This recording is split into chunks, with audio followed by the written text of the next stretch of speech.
Thomas Goes Fishing.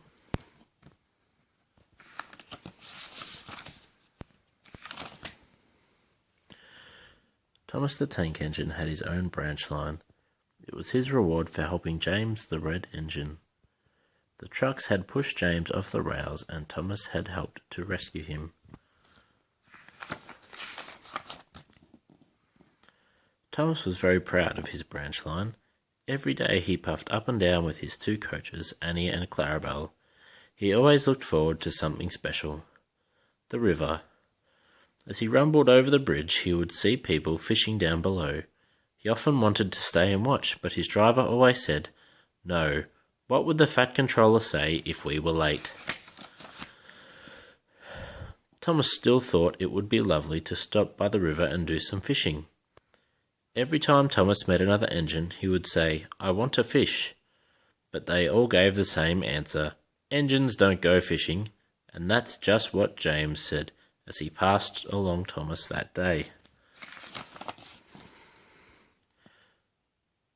One day, Thomas stopped as usual to take in water at the station by the river. Then he saw a big painted notice. It read, "Out of order." Thomas was very thirsty. The driver had an idea. They could get water from the river. They found a bucket and some rope and went to the bridge. Then the driver let down the bucket into the water. The bucket was old and had 5 holes, so they had to fill it, pull it up and empty it into Thomas's tank as quickly as they could, again and again. At last they were finished.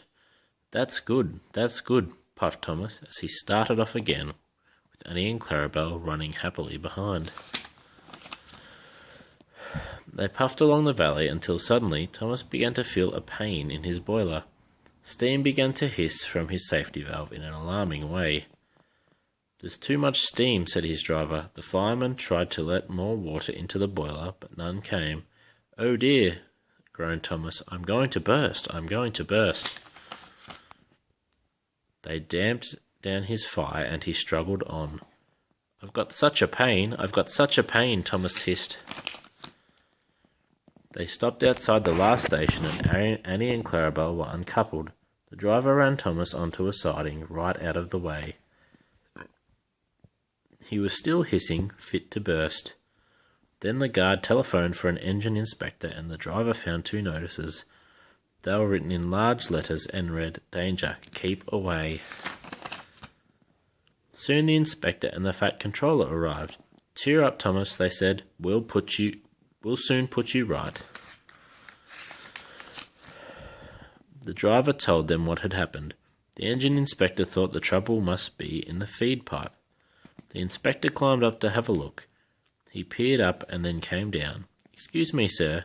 Please look in the tank and tell me what you see." So the fat controller clambered up, looked in, and nearly fell off in surprise. "Inspector," he whispered, "can you see fish?" "Gracious goodness me! How did the fish get in there, driver?" asked the inspector. "We must have fished them out of the river with our bucket," said Thomas's driver. "Well, Thomas, so you and your driver have been fishing, but fish don't suit you. We must get them out," said the fat controller.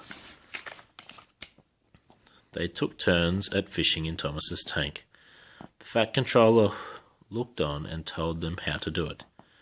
When they had caught all the fish, they had a lovely picnic supper of fish and chips.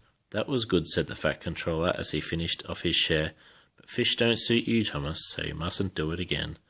"No, I won't, sir," said Thomas sadly. "Engines don't go fishing. It's too uncomfortable." The end.